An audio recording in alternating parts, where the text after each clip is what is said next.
आज हम बात करेंगे भारतीय मृदा की समस्या के बारे में।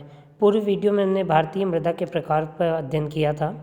भारतीय मृदा की जो समस्याएं हैं वो क्या क्या हैं, उन समस्याओं के कारण क्या हैं, उनके निराकरण के उपाय क्या हैं, इन मुद्दों पर हम आज चर्चा करेंगे।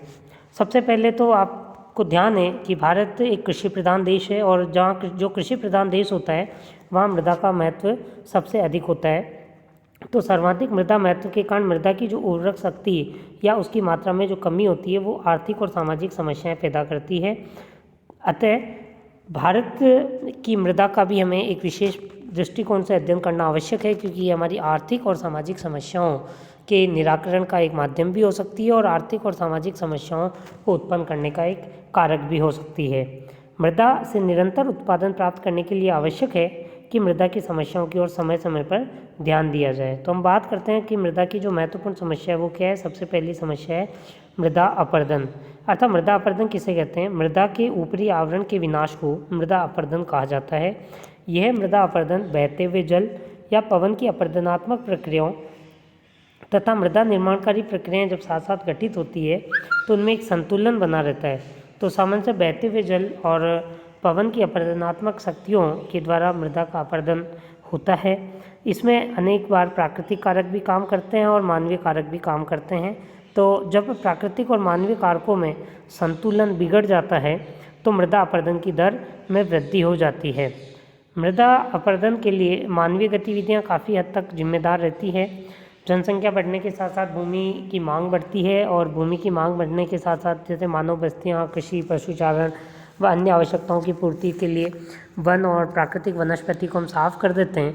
तो जब ये वन और प्राकृतिक वनस्पति को साफ़ किया जाता है तो जो कि वनस्पति की जड़ों से मृदा आपस में जुड़ी हुई रहती है वो हल्की हो जाती है और उससे मृदा जब हल्की हो जाती है तो पवन और जल के जो द्वारा उसे आसानी से एक स्थान से दूसरे स्थान पर बहा दिया जाता है।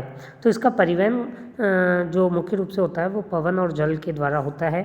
पवन द्वारा जो अपरदन होता है वो सामान्य रूप से शुष्क और अर्धशुष्क प्रदेशों में होता है, अर्थात जहाँ की वर्षा की मात्रा कम होती है और सामान्य रूप से 75 सेंटीमीटर से कम वर्षा वाले भागों में सामान्य रूप से पवन अपरदन की प्रक्रिया ज़्यादा रहती है, लेकिन 50 सेंटीमीटर समवर्षा रेखा से भी कम वर्षा वाले क्षेत्रों में तो मुख्य रूप से अपरदन का जो कारक है वह पवन ही होता है।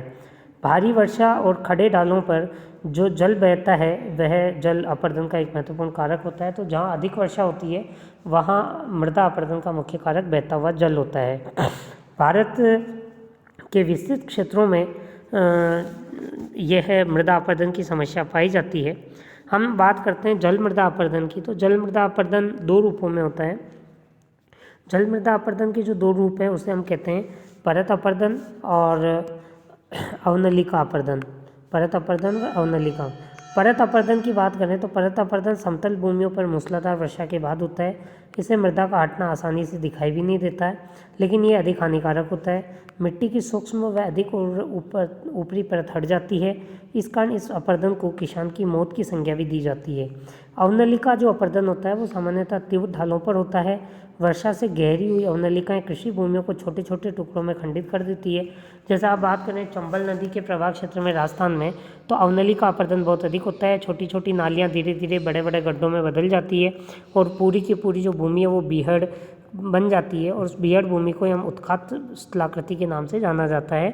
तो चंबल नदी की द्रोणी बीहड़ बहुत विस्तृत है। अधिक तमिलनाडु और पश्चिम बंगाल में भी इस तरह की बीहड़ भूमि पाई जाती है।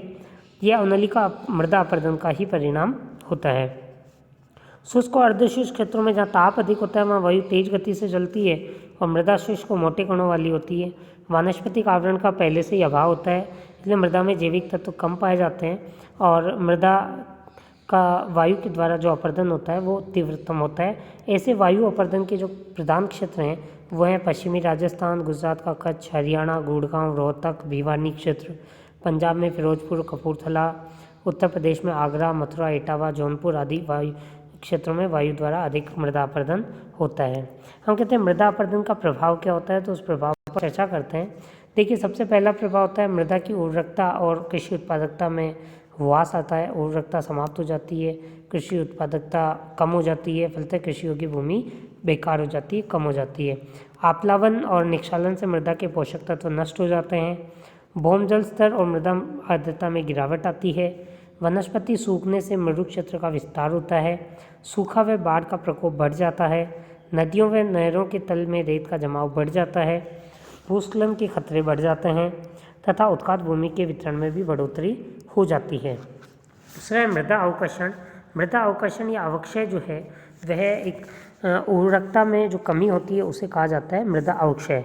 तो मृदा की उर्वरकता में कमी या मृदा का पोषण स्तर गिरना ही मृदा अवक्षरण कहलाता है।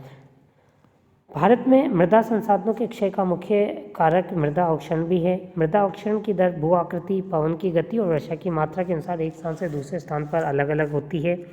इसमें हम बात करेंगे मृदा की लवणता व क्षारीयता की समस्या की। तो मृदा की लवणता व क्षारीयता भारतीय मृदाओं की एक प्रमुख समस्या है। लवणता व क्षारीयता पंजाब, हरियाणा, उत्तर प्रदेश के नहर सिंचित क्षेत्रों में, राजस्थान के शुष्क, महाराष्ट्र, गुजरात, मध्य प्रदेश, आंध्र प्रदेश, कर्नाटक के अर्धशुष्क, पूर्वी व पश्चिमी तटीय भागों में यह खतरनाक समस्या रूप लेती है। यहाँ सोडियम, कैल्शियम, मैग्नीशियम के लवण केशिकाकर्षण की क्रिया द्वारा सतह पर एक परत के रूप में एकत्रित हो जाते हैं और मिट्टी ऊसर के रूप में परिणित हो जाती है। तो हम भारत के संदर्भ में देखें तो देखिए पंजाब, हरियाणा, उत्तर प्रदेश, राजस्थान का शुष्क, महाराष्ट्र, गुजरात, मध्य प्रदेश, आंध्र प्रदेश, कर्नाटक का जो भाग है वहाँ ये समस्या मुख्य रूप से पाई जाती है। इसमें क्या होता है कि जल भूमि के भीतर जाकर जो भूमि के भीतर लवण है उनको गोल कर उन लवणों के साथ जल स्वतः ही ऊपर आता है और सतह पर आने के बाद जो सोडियम, कैल्शियम, मैग्नीशियम है वो सतह पर जमा हो जाते हैं और जल वाष्पीकृत होकर उड़ जाता है। ऐसी स्थिति में क्या होता है, सतह पर एक सफ़ेद नमक की परत जमा हो जाती है जिससे मिट्टी ऊसर हो जाती है। अब हम बात करते हैं कि ऐसे क्या प्रक्रिया अपनाई जाए कि मृदा का संरक्षण हो। तो मृदा संरक्षण पर हम बात करते हैं तो मृदा संरक्षण एक विधि है जिसमें मिट्टी की उर्वरकता बनाए रखी जाती है, अपरदन और क्षय को रोका जाता है और उसके सुधार के लिए निम्न उपाय किए जाते हैं। वनारोपण और अवनलिका रोधन किया जाता है, समुचित रेखीय कृषि की जाती है, पहाड़ी क्षेत्रों में सीढ़ीनुमा ढाल बनाकर खेती की जाती है, अति चराई या स्थानांतरित कृषि पर प्रतिबंध लगाया जाता है। शुष्क व अर्धशुष्क क्षेत्रों में वायु वेग और वायु अपर्दन में रुकावट के लिए सुरक्षा पेटियां व वायु विच्छेदों का हम ऐसे निर्माण करते हैं, अलग अलग पेटियों का निर्माण करते हैं। पौधों व घास को लगाकर बालुका स्तूपों का स्थिरीकरण करते हैं और वैज्ञानिक सस्यावर्तन विधि को अपनाया जाता है। इससे हम मृदा संरक्षण करते हैं, मृदा अपरदन की जो प्रक्रिया है उसको रोक सकते हैं। भारत सरकार ने अभी तक जो मृदा संरक्षण के लिए कार्यक्रम प्रारंभ किए उनकी हम चर्चा करेंगे। तो भारत सरकार द्वारा केंद्रीय मृदा संरक्षण बोर्ड ने देश के विभिन्न भागों में मृदा संरक्षण की अनेक योजनाएं बनाई है जो जलवायु, भूमि की दशा व लोगों के सामाजिक व्यवहार पर आधारित होती है। केंद्रीय शुष्क भूमि अनुसंधान संस्थान जो काजरी जोधपुर में है, पश्चिमी राजस्थान में बालू के टीलों को स्थिर करने के लिए काम कर रहा है। भारत सरकार ने मृदा व वन भूमि संरक्षण के लिए जो कार्यक्रम चलाए उनमें मुख्य कार्यक्रम है सूखा क्षेत्र विकास कार्यक्रम जो कि 1973 में प्रारंभ किया गया। एकीकृत बंजर भूमि विकास कार्यक्रम 1989 में प्रारंभ किया गया। मरुस्थल विकास कार्यक्रम 1977-78 में प्रारंभ किया गया। एक मृदा स्वास्थ्य कार्ड योजना 2015 में जो राजस्थान के गंगानगर से प्रारंभ की गई थी। इसका जो मुख्य उद्देश्य था कृषि भूमि में उर्वरकों के अति उपयोग को रोकना तथा मृदा के पोषणीय स्तर को या मृदा की उत्पादकता को सुधार करते हुए उसे निरंतर कायम रखना।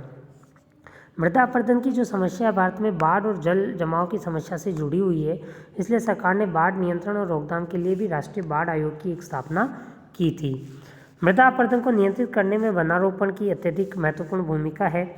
इसके लिए सरकार ने स्थानीय, सामुदायिक और प्रादेशिक, राष्ट्रीय स्तर पर वनारोपण के अनेक कार्यक्रम प्रारंभ किए हैं। झूम कृषि पर नियंत्रण हेतु एक योजना उत्तर पूर्व के 7 राज्यों में प्रारंभ की गई। ये एक लाभकारी कार्यक्रम था जिसका उद्देश्य प्रत्येक झूमिया परिवार को स्थायी तौर पर 1 हेक्टेयर सीढ़ीदार कृषि क्षेत्र व 1 हेक्टेयर बागवानी क्षेत्र देकर पुनः बसाना था। तो आज जो हमने बात करी कि भारत में मृदा की जो मुख्य समस्या है वो एक मृदा अपरदन से संबंधित है, दूसरा मृदा के अवक्षरण से संबंधित है और मृदा के अपरदन की जो समस्या है वो 2 मुख्य कारकों से पर आधारित है। एक शुष्क और अर्धशुष्क क्षेत्रों में वायु के अपरदन द्वारा तथा अधिक वर्षा वाले क्षेत्रों में जल अपरदन द्वारा, ये दोनों ही प्रक्रियाएं हमारे यहाँ होती है जिससे मृदा का अवक्षय होता है।